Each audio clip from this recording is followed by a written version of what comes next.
benvinguts en aquesta conferència del programa de Ciències del Treball.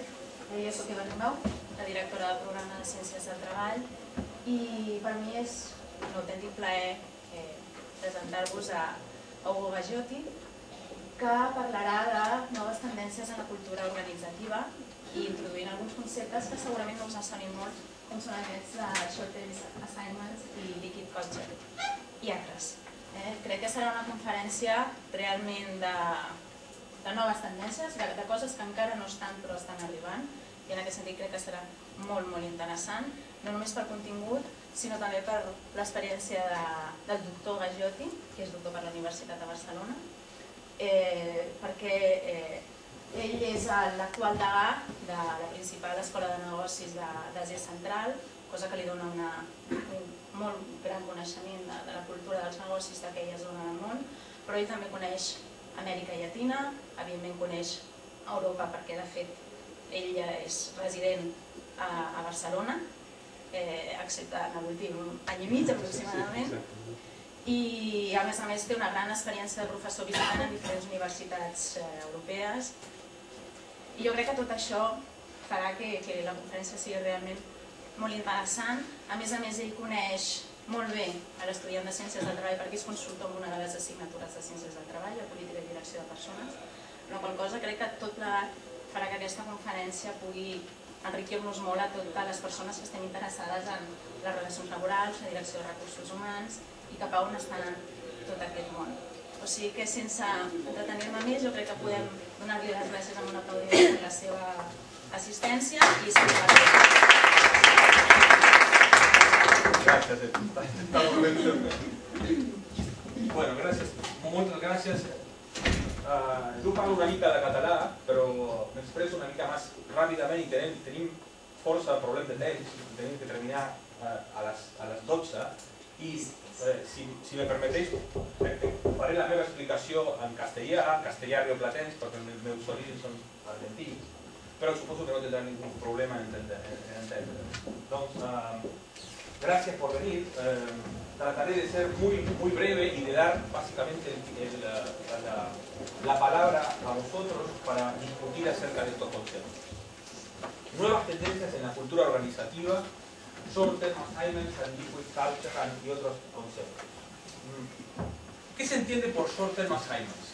Ustedes saben la tradición de los estudios de cultura organizativa que se funda básicamente a principios de los 90, con básicamente dos grandes corrientes, una encabezada por Gerd Hofstede y otra por Fons Trompenaars, los dos, como recordáis, desde el norte de Europa, acerca de lo que es la cultura organizacional. Esto es en los años 90, estamos ahora en el 2006, 15 años después. La situación es completamente distinta. En ese momento se pensaba que los países impregnaban o condicionaban de alguna manera la cultura de las empresas, o la cultura del trabajador en los distintos países. Por otro lado, había una fuerte tendencia a los estudios de la cultura desde las organizaciones, es decir, de cómo las propias organizaciones estaban en una cultura de sus empleados, una cultura básicamente laboral de sus empleados. Pues estas dos grandes tendencias de cómo se entendía la cultura en los estudios de las organizaciones cambia radicalmente a principios del 2001-2012. Empiezan a haber estudios que dicen que esto ya no es aplicable. Si alguna vez lo fue, ya no puede ser más usado sin explicar otras cosas. Por ejemplo, ¿cuáles son las dos grandes razones que se da en esta nueva cultura del management que viene básicamente de Gran Bretaña, acerca de lo cual no es posible entender más la cultura organizacional desde estas dos tradicionales escuelas? Una, las asignaciones de corto plazo. ¿Qué son las asignaciones de corto plazo? ¿Qué os parece que son las asignaciones de corto plazo? Se empiezan a estudiar los expatriados, se llaman los expatriados. Es decir, aquellos profesionales que son enviados al extranjero por sus empresas, desde un headquarter que se llama, o en la jerga HQ, ¿sí?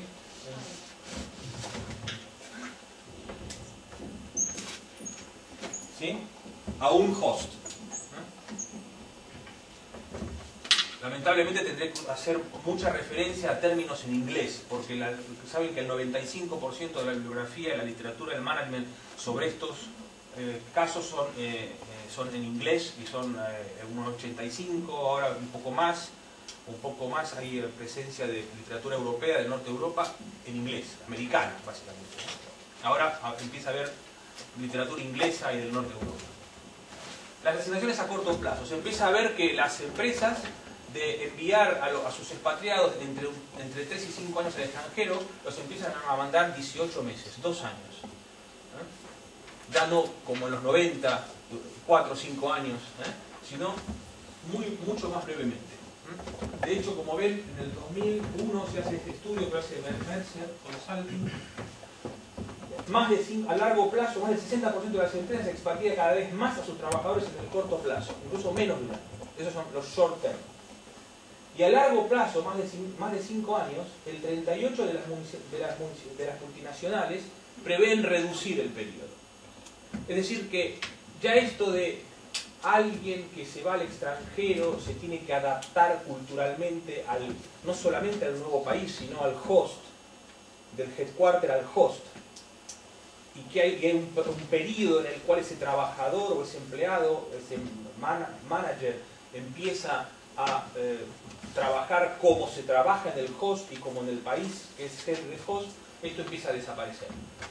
En un año, ¿qué clase de adjustment, de ajuste, ¿no? se puede realizar? ¿No? Ya un ajuste de tipo cultural en el mediano plazo ya no es posible, según estas nuevas tendencias. Segundo concepto, del liquid culture. Concepto derivado de lo que se llama la modernidad líquida, un término acuñado por Zygmunt Bauman, sociólogo, un prestigioso sociólogo ahora que trabaja en el London School of Economics, basado en trabajos de Beck, conocen los Beck, son famosos, Debord, Attali y Pierre Bourdieu, por el cual la cultura es lo que antes entendíamos por cultura como algo relativamente estable, es ahora cada vez más referencial, menos sólida, más híbrida, cambiante. Es decir, que esto de que uno tiene una cultura y va al otro lado y el otro tiene otra cultura, y la relación de las dos culturas, ya no, ¿cuál es mi cultura? Por ejemplo, ¿no? Yo a veces pregunto a mis estudiantes en Asia Central, para ustedes, ¿yo qué soy? Si usted es un catalán, dicen, no, la verdad que a ver, ¿por qué? Porque sabemos que viene de Barcelona, que se doctoró en Barcelona, que su mujer vive allí, que además es consultor de la UOC. Sí, pero yo nací en Argentina. Además, ¿y mi apellido? Sí, su apellido es italiano. Yo hablo, mi familia se habla italiano. Mi padre, yo hablo italiano con mi padre. Pero nací en Argentina. Y estudié en Barcelona y ahora soy profesor en Asia Central, en Kazajstán. ¿Qué clase de cultura tengo yo? Digamos, ustedes pueden definir su cultura, pero en esa definición, ¿qué explicación acerca de mi comportamiento organizacional pueden dar? ¿Qué relación pueden decir? Como usted tiene esta cultura, usted trabajará de esta manera. Y por lo tanto, yo como su jefe tendré que dirigirlo a usted de una determinada manera. En cambio, Eva, que tiene otra cultura, habrá que manejar la Eva, gestionar la Eva de otra manera. No. Ni Eva tiene su cultura perfectamente delimitada, como pensaba Hofstede en los 90, ¿sí? Ni yo la tengo, ni vosotros, posiblemente vosotros la tenéis. Entonces, ¿no? Ahora, ¿cuál es nuestra cultura? Es muy difícil, ¿no? Entre otras cosas porque vivimos en un mundo ya no de globalización, de que nos movemos de un lado para otro, sino que empezamos a cambiar nosotros. Ya no somos los mismos, no nosotros, todo el mundo, ¿no? Las empresas ya... Uno podría pensar aquí en los clásicos ejemplos de la literatura del management. Por ejemplo, Procter & Gamble, considerada una fuerte empresa con una fuerte cultura. Hasta Procter & Gamble está cambiando. Lo que se llaman los dressing codes, por ejemplo, los códigos para vestir a las personas, que se visten las personas, ya no son tan claros. ¿Tienen que usar el velo las mujeres o no en Procter & Gamble? Y a veces sí, a veces no, depende. Ya un solo código Procter & Gamble, culturalmente fijo, ya no es posible, ya no explica nada, no sirve. Esto es un poco lo que dice, no sirve, no nos sirve para explicar las organizaciones. Les voy a presentar 3 estudios de caso que de alguna manera soportan, avalan este nuevo cambio de paradigma en las culturas. Primero, Wong hace un estudio muy pionero, muy interesante acerca de expatriados japoneses en Hong Kong, en China. Y en este estudio se advierte que los expatriados japoneses en China no se ajustan culturalmente. Mantienen su forma de trabajar exactamente igual que en el host. O sea, igual que en el headquarter. Trabajan en el host de Hong Kong igual que en el headquarter. Y dice, pero ¿cómo puede ser esto? ¿No? Se supone que es otro país, ¿no? Otra cultura. No es lo mismo trabajar en el headquarter que en el host. Dice, mire, la única forma de trabajar para nosotros, de suponer que vamos a ser exitosos, es manteniendo la misma forma de trabajo que en Japón. Si no, dicen los expatriados, rechazamos la expatriación. Segundo, mandos intermedios catalanes sujetos a expatriación directiva, un trabajo que hicimos en el 2004 aquí en Barcelona. Y el tercero, ahora se los voy a explicar con más detalle, expatriados en Asia Central, un trabajo que hicimos con Patrick Lowe de Singapur, Bob Robertson de Estados Unidos y yo mismo, en Almaty, en Kazajstán. Pues entonces, los expatriados japoneses en Hong Kong, el estudio realizado, ¿se acuerdan? Por Wong, en el 2000. Se resisten a la expatriación. Los japoneses dicen, miren, le ofrecíamos, ustedes saben que los expatriados en general van a trabajar a los hosts en muy buenas condiciones económicas. Seguramente habrán leído algo, o habrán conocido quizá algún expatriado, o los expatriados que viven aquí en Cataluña. Excelentes condiciones laborales, unos sueldos altísimos, seguridades de todo tipo, seguros de cambio acerca de lo que le pagan en el host, en el headquarter, educación privada para sus hijos, coches, alquileres pagos, viajes frecuentes para visitar a su familia, si es que la familia vive continúa viviendo en el país del headquarter, en fin. Sin embargo, los japoneses, imagínense, de Japón a Hong Kong, es muy cerca, ¿no? Para ir, no es como un expatriado, por ejemplo, europeo que tiene que irse a China o a Estados Unidos, o al revés. Los japoneses no aceptan la expatriación. La rechazan hasta que no les dicen, miren, si usted no acepta la expatriación, lamentablemente tendremos que despedirlo de la empresa. Hasta que no llegan a ese momento, por defecto rechazan la expatriación. Pero claro, esto fue muy pionero, porque siempre se pensó desde la tradición literaria norteamericana que el expatriado era alguien como, ¿no?, favorecido, un privilegiado dentro de la empresa, que incluso a nivel de promoción buscaba la expatriación para hacer carrera en la empresa. Bueno, en el caso de los japoneses fue completamente distinto, pero claro, esto se hizo recién en el 2000. Los últimos 20 años de literatura de expatriación son sobre casos de multinacionales norteamericanas, que son los expatriados por naturaleza. La gran empresa que inicia la política de expatriación, ¿saben cuál es? ¿Cuál fue la primera empresa que creó el término expatriation como forma de organización de los recursos humanos? Fue el Chase Manhattan Bank, en los años 70. Hay una gran tradición literaria de casos que son ejemplos tomados del Chase Manhattan. Esto recién en el 2000 empieza a haber un cambio de otros casos, otros estudios de casos. Y el segundo, la interrupción del assignment, es decir, ¿cómo se dice assignment? ¿Cómo se dice? De la asignación, ¿no? Encargo. Del encargo. Sí, la interrupción del Proyecto. De la estancia, ¿perdón? Proyecto. Sí, del proyecto de trabajar en el host. Es decir, en el medio de la expatriación, lo mandan al japonés a China, en el medio de la expatriación lo mandan por 2 años, o por 1 año, por lo que fuera. En general, la media de la expatriación, ahora, como dijimos anteriormente, va bajando, pero la media es de 3 años. En el medio de la expatriación, al año o a los 9 meses, el japonés rechaza, dice, aborta, lo que se llama el abortion, ¿no? Dice, me quiero volver a Japón. Dice, sí, pero lo mandamos, hicimos un contrato para que usted se fuera por 2 años y después, no, me quiero volver ya, no aguanto más. Hola Pilar, ¿qué tal? Recién ahora te veo. Bueno, entonces, ¿no? El primer caso estudiado en el 2000. Segundo caso, el que estudiamos aquí. Mandos intermedios catalanes, potenciales expatriados. Estos son mandos intermedios de multinacionales catalanas que sabíamos que en cualquier momento les iban a ofrecer una expatriación. ¿No?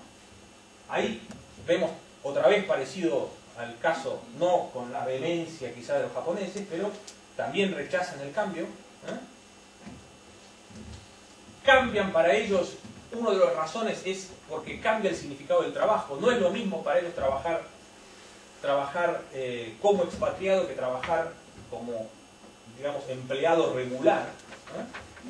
Por lo tanto, es una incidencia profunda. El significado del trabajo cambia para los potenciales expatriados. Les voy a mostrar ya más en detalle enseguida algunos resultados de este trabajo. Y reticencia de salir, no de Cataluña, de España. Ya lo vamos a ver. Entonces dice, ¿aceptaría irse de Cataluña? ¿Aceptaría la expatriación? Dice, sí, bueno, llegado el caso la aceptaría. La expatriación, pero ¿hacia dónde? Bueno, básicamente aceptaría ir a trabajar a España y a algún lugar de Europa, pero a otro lugar no aceptaría. Ya veremos hasta qué nivel.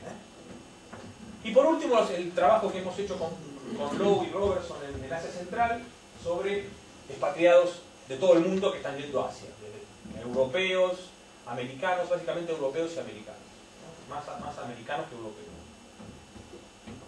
Estos expatriados, que los entrevistamos ahora, hace un año, son fieles a la compañía. Ellos quieren seguir trabajando en la compañía, pero no quieren quedarse en el lugar. Dice, ¿por qué no quiere que...? Dice, por problemas culturales. Dice, no, por problemas, lo que ellos llaman el service shock. No son problemas culturales, son problemas de los servicios. Es decir, no, voy al banco y no es el mismo servicio estándar que en Europa y en Estados Unidos. Quiero pagar la luz y esto, quiero contratar la televisión y... ¿no? Dicen problemas culturales. Dice, no, me llevo fantástico con los asiáticos. La verdad que son encantadores, pero no me puedo ajustar, no me puedo acostumbrar al servicio, al estándar de servicio. Y con la compañía no tengo ningún problema. Puedo trabajar, si me destinan a Singapur o a Hong Kong o a Malasia, está bien, pero acá no puedo. Es decir, los problemas de adjustment como ven, cambia el paradigma de Hofstede, no es cultural adjustment. No es que los kazajos son distintos que los americanos. No, esto ya no importa. Pero si cada vez que quiero hablar por el teléfono móvil tengo que hacer un trámite de no sé qué y depende de la compañía, esto ¿no? Produce un shock, lo que se llama un service shock, que los expatriados no pueden soportar. Vamos a ver el caso que voy a usar de ejemplo concreto. Mandos intermedios catalanes. Hicimos un breve cuestionario, corto, que repartimos en medio centenar de directivos de distinto nivel, edad y sexo, balanceados. Distinto grado de responsabilidad, jefes intermedios de empresas con posibilidades de expansión. O sea, hicimos de la muestra solamente cogimos aquellos que pertenecían a multinacionales que tenían planes de expansión.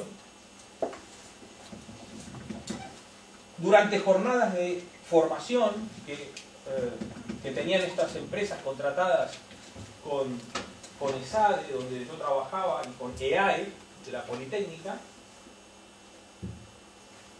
el modelo fue una versión de lo que se llamaba el Meaning of Work, el MOW, una encuesta que en su momento sobre el significado del trabajo lideró George England en Gran Bretaña para estudiar el significado del trabajo de los empleados que eran despedidos de las empresas privatizadas en la época de Margaret Thatcher.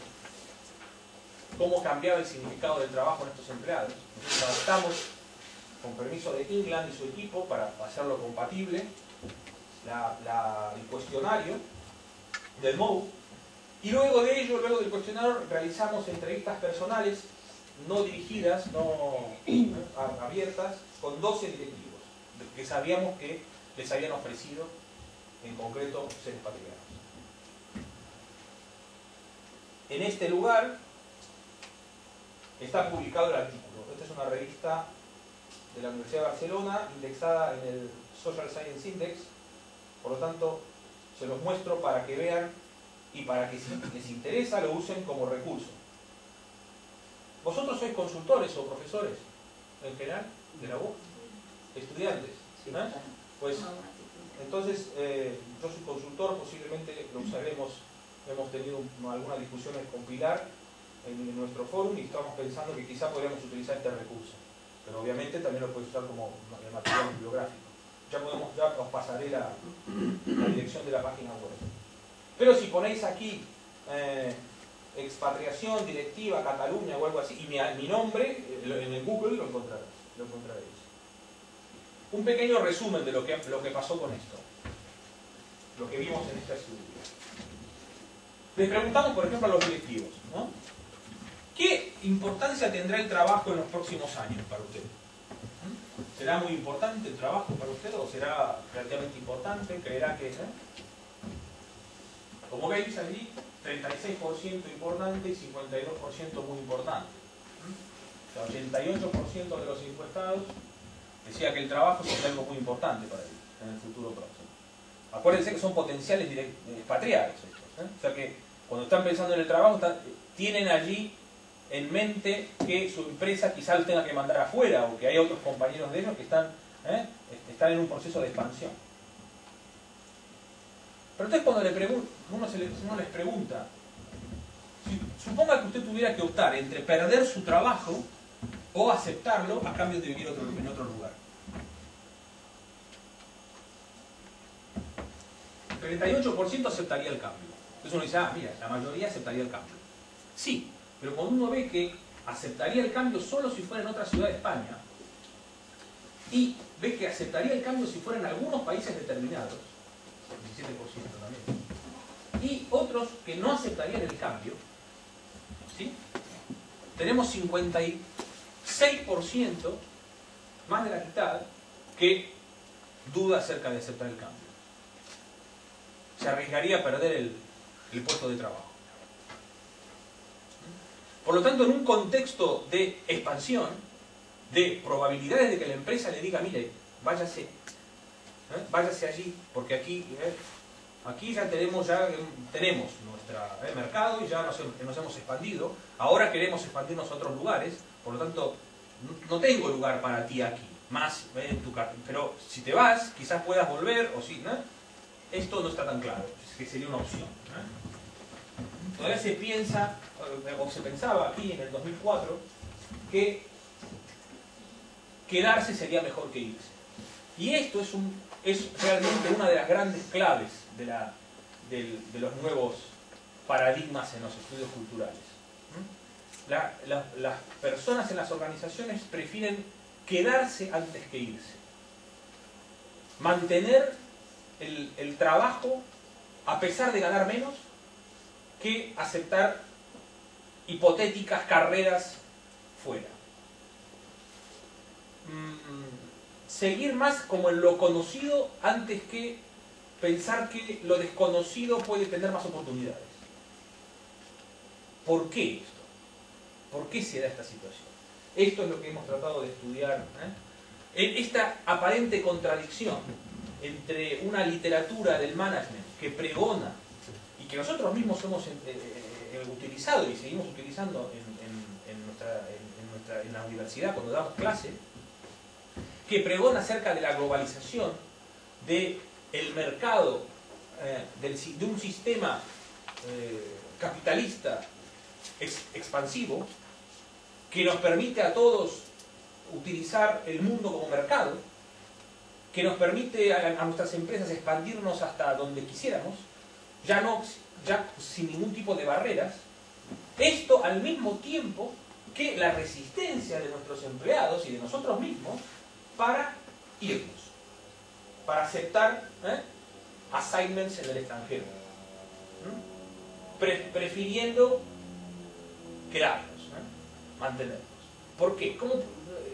¿Cómo se explica desde los estudios culturales tradicionales esta contradicción? Mucha globalización, pero poca aceptación, poca adaptación a esa globalización. Pues entonces, ¿cuáles son las relaciones que hay entre los dos conceptos? Por un lado, la idea del capitalismo flexible. Deberíamos estar dispuestos, según Sennett, a romper con la burocracia, romper la rutina. Cada vez nosotros buscamos, o hay una cierta idea en las empresas que se debe, y los empleados consensuan, nosotros consensuamos además aparte de esto, o sea, damos nuestro consentimiento, de que deberíamos ser cada vez más flexibles, menos burocráticos, menos rutinarios.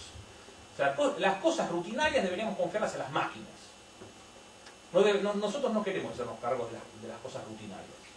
Queremos cambiar, queremos tener cierta flexibilidad. Y las empresas lo estimulan además.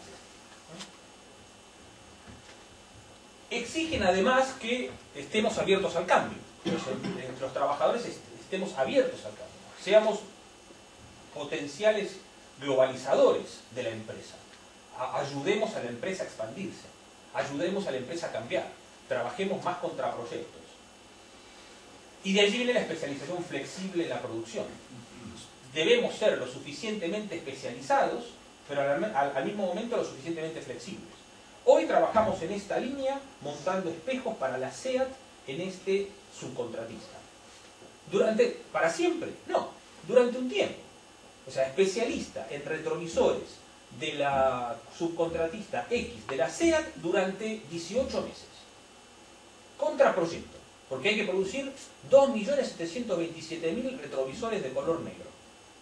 Acabado el proyecto, hay que ser lo suficientemente flexible para trabajar en otro proyecto, con otro objetivo, con otra producción. Y esta dinámica de la empresa es la misma dinámica que utilizan los trabajadores, porque empezamos a utilizar nosotros para entender nuestro trabajo.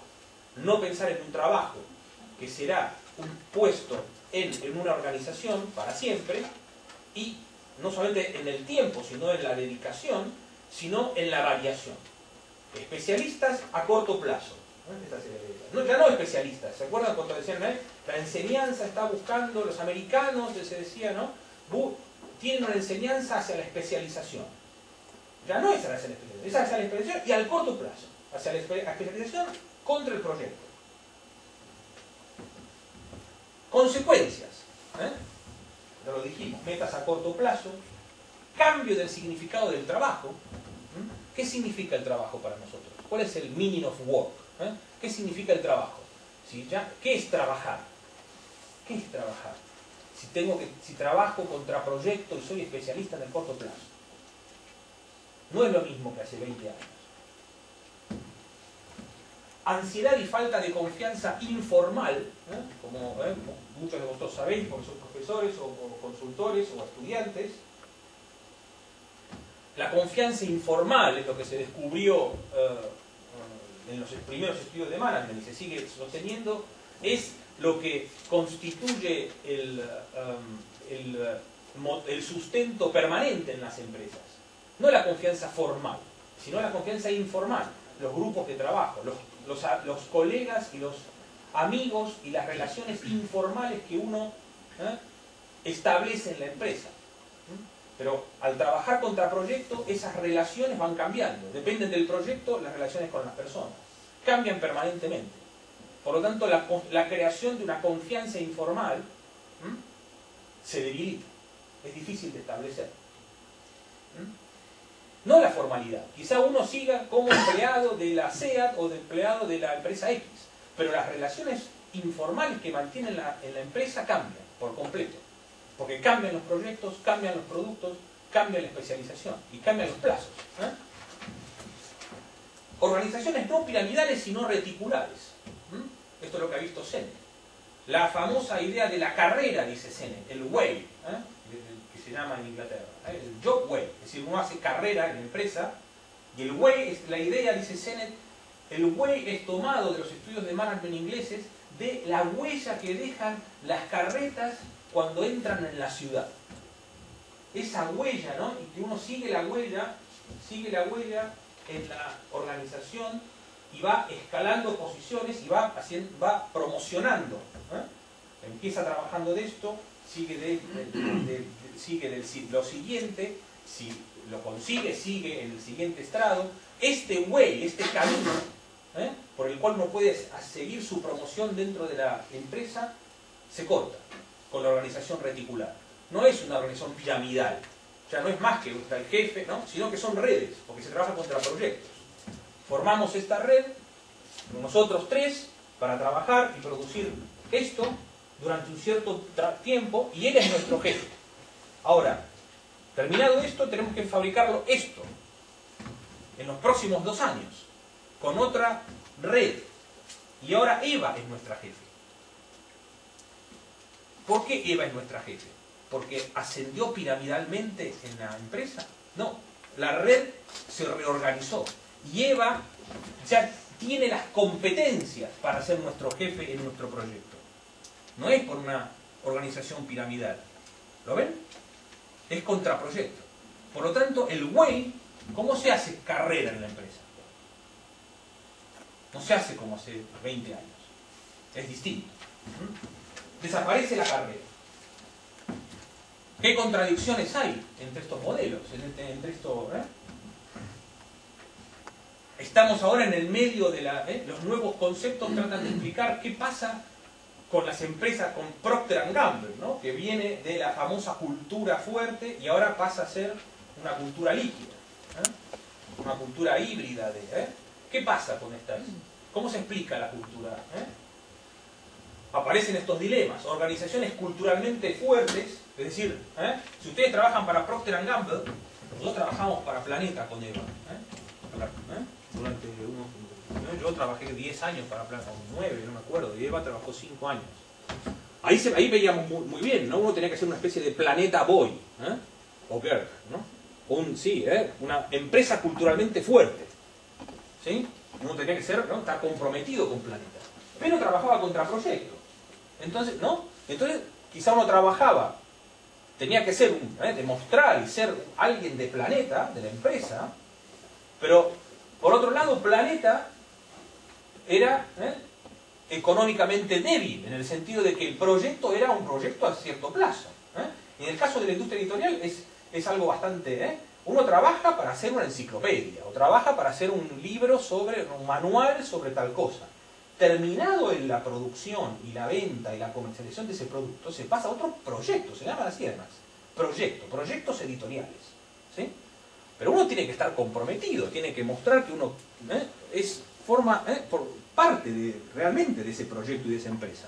Pero por otro lado, la empresa no puede garantizarle a uno que mantendrá la misma organización de relación con los empleados en cada caso igual en cada proyecto. No lo puede. Cada proyecto es distinto. No es lo mismo fabricar una enciclopedia que una novela de Paulo Coelho, ¿no? No es lo mismo. O una obra de referencia o un diccionario. Los proyectos son distintos, las redes son distintas, la organización reticular de la empresa es distinta. Pero la cultura que demanda la empresa, como Procter & Gamble, es muy fuerte. O sea, yo quiero ver que usted está comprometido con Planeta. Y entre otras cosas porque hay una competencia. Es decir, Planeta no quiere, o Procter & Gamble no quiere que uno se vaya a la competencia. Por lo tanto, hay una demanda de cultura fuerte, pero a la vez un compromiso débil, digamos, ¿no? Sea muy flexible y muy débil en su... pero por otro lado sea muy leal a la empresa, ¿no? Larga duración del compromiso, pero poca duración de los contratos. Son contratos que se van, ¿no? Contrato tras contrato, contrato contra proyecto, proyecto que vincula el contrato, medio plazo, corto plazo, medio plazo, corto plazo. Pero compromiso fuerte. O sea, necesitamos, como en el caso de los expatriados. Yo he entrevistado expatriados que llega un día su jefe, la expatriación es muy poco profesional en todo lugar del mundo, es una de las ramas menos profesionales y más desprolijas de los recursos humanos. Llega alguien y le dice a Pilar, necesito que mañana te vayas a Frankfurt. Entonces Pilar dice, ¿pero en qué condiciones? No te preocupes, pero mañana, la semana que viene tienes que estar en Frankfurt. Entonces Pilar dice, pero ¿y por qué yo? ¿Por qué no le preguntan a Eva? Porque Eva sabe alemán. Dice, no, yo trabajo bien contigo. ¿Ya? Además ya trabajamos juntos, tienes que ir tú. Porque no, con Eva, no, yo prefiero Pilar en Frankfurt. Pero Eva, no sé, además llevó a cabo el proyecto de Frankfurter no sé qué. ¿Por qué no la...? No, Pilar, déjame de hostias, necesito, la semana que viene te vas a Frankfurt. Así funciona la expatriación, generalmente. Por lo tanto, hay una relación de lealtad muy fuerte allí, unidireccional. La empresa impone generalmente al expatriado y al encargado de los proyectos una lealtad, digamos, de una sola dirección. Si Pilar dice, mira, ¿sabes qué? Yo he entrevistado expatriados que iban por la 4ª o 5ª expatriación. Al momento de la 5ª expatriación, un expatriado que les piden que se vaya a Tokio. Estuvo en Italia, en 4 o 5 lugares de Europa, 3 en Europa y 1 en Estados Unidos, o en Sudamérica, en Venezuela. Y dicen, mira Manolo, ahora necesitamos que te vayas a Tokio. Dice, mira, no, disculpa, pero no, esta vez no, porque ya pasaron 15 años, ya mis hijos son grandes, mi mujer ya quiere un poco quedarse no sé qué. Dice, pero mira que necesitamos, tienes tú que ir a Tokio, eres tú el que tiene que estar ahí, para abrir esta oficina, era la industria del acero, tubos de acero para el petróleo. Eres tú, porque tú sabes de él, y dice, miren, sí, pero no, esta vez no. O sea, 4 dije que sí, pero esta vez quiero decir que no. Pues esto, a los 6 meses, el señor fue prejubilado de la empresa. Obviamente ya tenía 60 años de trabajo, ¿no? O sea, un señor, un dirigente, un manager de 60 años. Estaba en edad de jubilarse, pero un poco de que no le perdonaron, no le perdonaron la falta de lealtad, a pesar de que había aceptado 4 veces el expatriado, en expatriaciones de estas difíciles, ¿no? Resultados de takeovers, ¿cómo se dice? De absorción, de mergers, de fusiones. En estos otros casos había sido exitoso y lo había hecho bien, pero no quiso aceptar, no quiso ser leal la última vez. El concepto de cultura de empresa, ¿cómo se modifica a partir de estos nuevos? ¿Qué se entiende por cultura de empresa ahora? Cultura fuerte, pero organización flexible. Esto es lo que se entiende. Las empresas buscan una fortaleza, establecer una fortaleza, pero en la mayor flexibilidad. Una identidad relativa. Cada vez que hay un cambio en la propiedad de la empresa, se redefine la identidad corporativa y la relación que tiene el empleado con la empresa. Y también se exige que el empleado y los trabajadores que forman parte de la organización, todos aquellos que forman parte de la organización, no estamos hablando de solamente, como veis aquí, no solamente de empleados no en posición no de management, sino también empleados de alta dirección, como son los expatriados en general, la mayoría son de alta dirección, se redefinan en su relación con la empresa. ¿Qué quiere decir esto?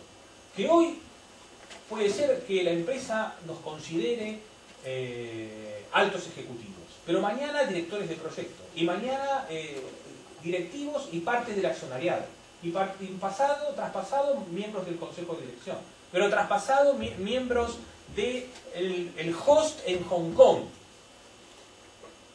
Y esta relación de cómo uno se identifica con la empresa a partir del cargo, de la position, cambia. Y uno tiene que estar dispuesto a esto. Ya lo dijimos, cultura por proyectos. no cultura organizacional. Es decir, ¿cuál es la cultura que debemos desarrollar nosotros como grupo para fabricar esto? No importa que seamos de Procter & Gamble, ¿a quién le importa esto? O que seamos catalanes o italianos. Definamos lo más culturalmente, lo más eficientemente posible para producir esto con el presupuesto que tenemos y que sea exitoso. Si eso significa que nos transformamos en una especie de equipo de baloncesto, da igual. El tema es ser exitoso en esto. No desarrollar la gran cultura corporativa de Planeta, o de Procter & Gamble, o de Exxon. Ya no va por ese lado. Ni tampoco pensar que como somos todos catalanes, mediterráneos, vamos a fabricar... No, a nadie le interesa esto. Estoy hablando de la literatura del management, ¿no? A nadie le interesa. Lo que le interesa ahora es cómo trabaja este pequeño grupo cuando fabrica esto. ¿Qué relaciones informales, qué comportamiento cultural o informal desarrollan entre ellos cuando fabrican esto? No en relación a la empresa, o a la nación, o al país en el cual trabajan, o a la lengua en la cual hablan. Esto no interesa. Adaptabilidad camaleónica al entorno. ¿Qué quiere decir? Absoluta flexibilidad. Y lo dicen los expatriados en Asia Central. Mire, yo estoy acá, me levanto. No sé si estoy en Singapur, en Almaty, en Barcelona, en la zona franca, o en la periferia de Malasia. Me da igual. Tiene que ser absolutamente estándar. De allí el service shock. De ahí el problema con los servicios. A mí me da igual, yo quiero encender el móvil y llamar y estoy aquí bajo el... No sé dónde estoy, me da igual. Me puedo adaptar fácilmente a cualquier entorno. Y eso es lo que la empresa busca, que uno se adapte muy rápido. O sea, lo cultural como perspectiva de la gestión desaparece. Esto ya está en manos del expatriado. Paradoja del adjustment con éxito, pero la repatriación con fracaso. ¿Qué quiere decir? Esto es una de las consecuencias. Resulta que la mandamos a Eva, o a Pilar, los mandamos a Frankfurt. Y Pilar era, ¿no? Pilar se adapta perfectamente al entorno alemán. A la semana está comiendo bratwurst en medio de la plaza. Es más, la hemos visto con un sombrero tirolés allí, ¿no? Champurreando algo de alemán, o quizás sepa, pobre Pilar, pero no. Pero bueno, a los 2 meses nos damos cuenta que ha sido la gran decisión. Es casi como una alemana más. Tiene un networking fabuloso. Hace negocios, expandió el host, lo consolidó, cada vez da mejores resultados. ¿Sí? Llega el momento de la repatriación. Es decir, cuando Pilar vuelve de Alemania para Barcelona. Ahí vienen los problemas. Es lo que buscábamos, ¿no? Una expatriación exitosa. Es lo que buscan todas las empresas. Una expatriación exitosa. Pero cuanto más exitosa es la expatriación, más difícil es la repatriación. Pilar no quiere volver. Es más, cuando vuelve, se siente desubicada en Barcelona. Allá tenía control, poder, estaba a cargo de una unidad. Acá forma parte, yo lo he estudiado en los ingenieros de Akbar. Los ingenieros de Akbar tienen muchos problemas de repatriación. ¿Por qué? Porque cuando vuelven de América Latina, básicamente, donde tienen muchos negocios Akbar, vuelven, dicen, allá quería cambiar esto, llamaba por teléfono y lo cambiaba, mandaba un email, acá tengo que pedirle permiso a luego volver acá, luego no sé qué, que tiene que ser analizado por la junta de no sé qué, luego tiene que ser enviado al consejo para que lo evalúe, las repercusiones, ¿no? No se adaptan. ¿Qué pasa? ¿Cuál es el problema? Que se van. Pilar se va de la empresa. Y el problema es que se va, no a cualquier lado, se va a la competencia. Porque cuando la mandamos a Pilar aquí, la mandamos no como un empleado más, la mandamos con mucha información y sobre todo mucha información privilegiada acerca de los planes estratégicos de expansión de la empresa en el futuro. O sea que Pilar sabe todo acerca de nosotros, dónde nos queremos expandir, cuáles son nuestros futuros pasos, cuál es nuestra forma de ganar mercado, cuál es nuestra estrategia de nuevos productos. Y cuando vuelve, al no poderse adaptar a la repatriación, se va. Y se va a la competencia, con toda esta información. Por lo tanto, como ven, es realmente una paradoja. cuanto mejor se ajusta al destino, más problemas tiene a su regreso. Y por último, la expatriación triangular y la expatriación eterna. La expatriación triangular es la siguiente: la mandamos a Pilar para allí. Y Pilar a los 2 años, o al año, o a los 3 años, depende, cuando le estamos por repatriar, decimos, ¿sabes qué, Pilar? En Barcelona hemos abierto una filial en Rumanía. Así que en lugar de volver a Rumanía, a Barcelona,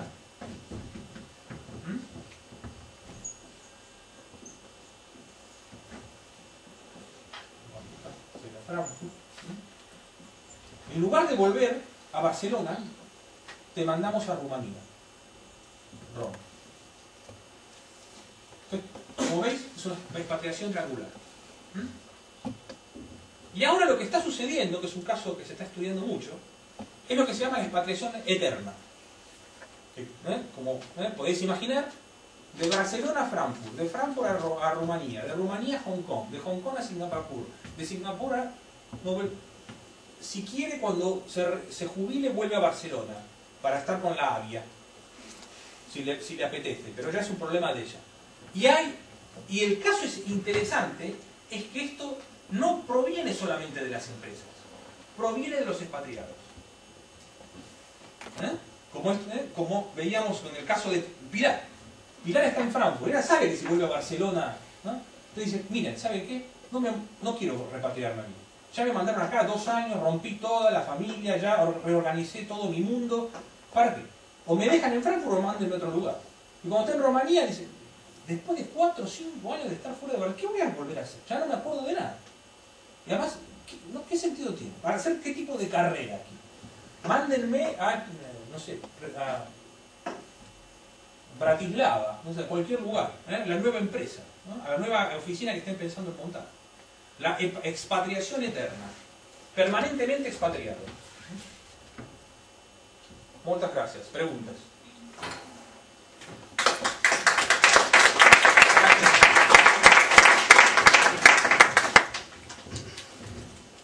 Bien, sí. A mí me gustaría saber si habéis visto o has visto diferencias en cuanto a hombres y mujeres expatriados. O sea, si crees que hay diferencias sustanciales en si, por ejemplo, las mujeres son más o menos flexibles, más o menos adaptables.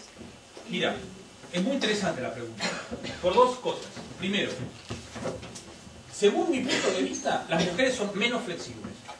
Mucho menos flexibles. Pero, o sea, menos flexibles. Primera parte de tu pregunta. Pero la parte más importante es que el 95% de las expatriaciones son de hombres. El 95% son hombres. Es una clarísima discriminación de género. La expatriación es un fenómeno prácticamente machista, digamos, ¿no? Son hombres. Los expatriados son hombres. Hay pocas mujeres. Ahora empieza a haber un poco más. Pero, claro, yo lo miro un poco desde la literatura, desde lo que enseño, desde lo que leo y escribo. Toda la literatura está basada en casos de expatriados hombres. Y hay un factor que se analiza en la literatura que se llama así: The Wife Problem. Miren qué interesante, ¿eh? The Wife Problem, el problema de la mujer. ¿Por qué es el problema de se considera el problema de la mujer? Acuérdense que esta literatura, les vuelvo a decir, está basada en casos básicamente americanos, norteamericanos. Cuando el expatriado hombre es asignado, ¿qué pasa con su mujer? Si trabaja, ¿qué pasa? El wife problem, los del Departamento de Recursos Humanos lo llaman así porque es un elemento de negociación en la compensación. Entonces, lo mandamos a... Perdón, ¿cuál es tu nombre? Lo mandamos a Miguel y Miguel dice, muy bien, ¿cuánto me van a pagar? Y mira, tú ganas esto, bueno, esto es relativamente fácil, ¿no? En el costo de vida en Alemania, que tiene también sus dimes, porque empiezan a negociar muy fuertemente. Tú vives en Barcelona, pero allí no sé qué, entonces te vamos a pagar tanto por ciento más porque allí el costo de vida es más caro. Muy bien. Pero yo tengo un coche acá, ¿y ahora qué hago con el coche? Lo guardo 2 años en un garage y luego... Vale, está bien. Entonces te compramos un coche y mira, el apartamento, yo tengo un apartamento aquí en Barcelona. ¿Ahora qué hago? Me compro un departamento en Frankfurt, cierro y lo alquilo. Y dice, vale, te pagamos el alquiler allí. Vale. Pero además todos son elementos de negociación. En un momento dado, en los viajes, por ejemplo, son muy importantes para los expatriados, ¿no? Tienen cierta obsesión. Entonces dicen, a ver, el meu nen ve a la àvia dues vegades per mes, o la vemos. Pero, ¿y ahora qué? Me mandan a Frankfurt y ¿qué hago con la àvia? Ayúdenme a mantener el contacto con mi familia. Vale, te pagamos pasaje, ¿en qué? ¿Primera clase, business o no sé qué? Es todo así, es una negociación muy, muy dura. Luego viene el problema de las taxas, ¿no? ¿cómo se dice? Los impuestos, la jubilación, cuando los tíos se van al extranjero, dejan de cotizar en la seguridad social, cuando vuelven, ¿qué pasa con eso? Hay un break ahí en la seguridad social, y luego viene el wife problem. Y mi mujer trabaja acá. Mi mujer es profesora en la UOC, o médica en el hospital de clínico, o trabaja en la empresa no sé dónde. ¿Qué hago con mi mujer? Pierde el trabajo. ¿Cómo lo resuelvo? ¿Cómo compenso? Entonces, las empresas lo primero que hacen es, no te preocupes, ¿cuánto gana tu mujer? 2.000 euros por mes. Te pagamos 2.000 euros más. No, dice, pero no. Mi mujer no es un problema de los 2.000 euros. Mi mujer quiere trabajar. No es un problema de los 2.000 euros que gana.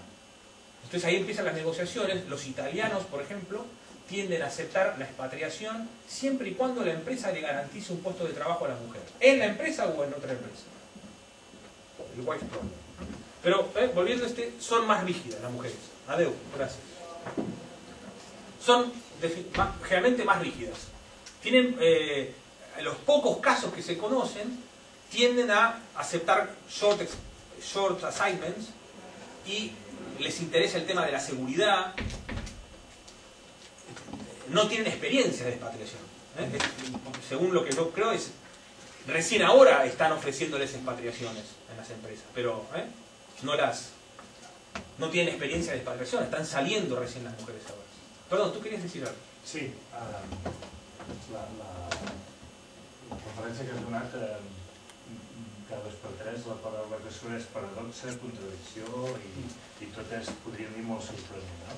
I tot aquesta dada que acabes de donar, 95% de persones que van a treballar en un altre país són homes, però per posar una contradicció més podríem pensar en tota la immigració que ve de Sud-amèrica, que precisament darrerament les que venen són dones i no té... Salvant les distàncies, diguem, podríem fer un paral·lelisme amb el que acabes d'explicar i pensar també que són expatriacions forçades, molt peculiars, amb uns paràmetres molt diferents, però que son las manos los que se mueven y no... Eso es una reflexión muy interesante. Hay algunos estudios ahora que asocian la expatriación, tratan de estudiar la expatriación ya no como un fenómeno de movilidad del empleado, sino como un fenómeno más migratorio, ¿no? Como algo que trabajadores que se mueven de un lado para otro.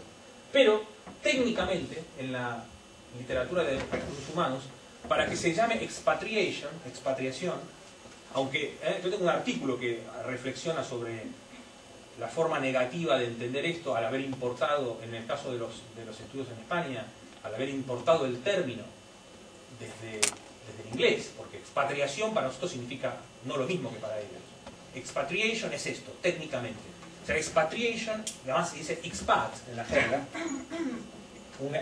Al expatriado, si uno pregunta, en una multinacional lo llaman los expats, que son concretamente un señor, en un 95%, enviado desde un headquarter a un host. Es decir, por ejemplo, mi caso, yo estoy trabajando en Asia Central, no soy un expat. No es que una empresa de Cataluña me mandó a Asia Central. Yo fui contratado por una empresa en Asia Central. No soy un expat. O sea, moverse de un puesto de trabajo a otro no es técnicamente considerado una expatriation, una expatriación. El caso que tú planteas es un caso muy interesante, porque uno puede decir, cuando no dependen de una empresa, son mujeres las que se mueven para trabajar. Y cuando dependen de la empresa, son hombres los que son elegidos. ¿Sí? Pero es que aquí hay una diferencia muy importante. En el primer caso es decisión de la empresa, en el segundo caso es decisión de la persona. Ya. El primer caso es por necesidad de la empresa, el segundo caso es por necesidad de la persona. Ya. Perdón, ¿qué quiere? Tu compañero quiere... Queria matizar. Ens acabes de dir, li proposen després de proposar-li 4 vegades una exposició, la cinquena va dir que no. Sí. El cap de 6 mesos estava fora de l'empresa. I aquesta expedició indefinida és una mena d'acord entre l'empresa i el treballador tàcit per aguantar-la fins que es jubili. Perquè si no, el treballador fins i tot sap que el poden fer fora. Per tant, aquesta voluntat tan clara de jo me'n vaig a Singapur no és tan clara. Ya. Puede ser que los nuevos modelos ahora de movilidad, de la expatriación, se acerquen más a una movilidad de tipo migratoria, más que a lo que tradicionalmente era una assignment, una asignación en el extranjero. Y empieza a ver, esto se asemeja, ¿no? Parece una movilidad de un migrante. El tipo está trabajando, ¿no? ¿Hasta qué punto viene de la empresa? Y después esto que acabamos de ver, ¿no? De la empresa. Ya os dije, es muy poco profesional. Esto no es de la empresa. En general es muy aleatorio. Es Pilar que nos mandó a nosotros a Frankfurt, Eva. Ella vino un día y dijo, te vas. Y uno quiso decir, o sea que acá no, pareciera, no es una decisión de la empresa, ¿no? Profesional, estructurada, discutida con una política. Los grandes problemas que hay de la expatriación son justamente por eso, porque el Departamento de Recursos Humanos le llega un día un email de Eva Rimbau que dice, vicepresidenta ejecutiva de la empresa, la mandé a Pilar a Frankfurt, arreglen las cosas. Salutaciones, Eva. Entonces, pero a ver, no sé qué, algún análisis de las competencias, ¿qué análisis de nada? La necesito a Pilar en Frankfurt la semana que viene. Déjenme de historias, arreglen el tema salarial y todas estas estupideces que ustedes se dedican con el tema de las tasas y los impuestos y no sé qué, eso encárguense ustedes, la decisión la tomé yo. Y entonces, los de recursos humanos, ¿no? Que representan, como bien dice acá el compañero, la empresa, estos que miran la empresa en su conjunto, dicen, nosotros nada, no podemos hacer nada más que administrar. Moltes gràcies. Aquí per acabar puntualment. Moltes gràcies, Hugo, per gràcies a vosaltres. Gràcies a tots vosaltres per la vostra presència i que vagi molt bé la lectura. Gràcies.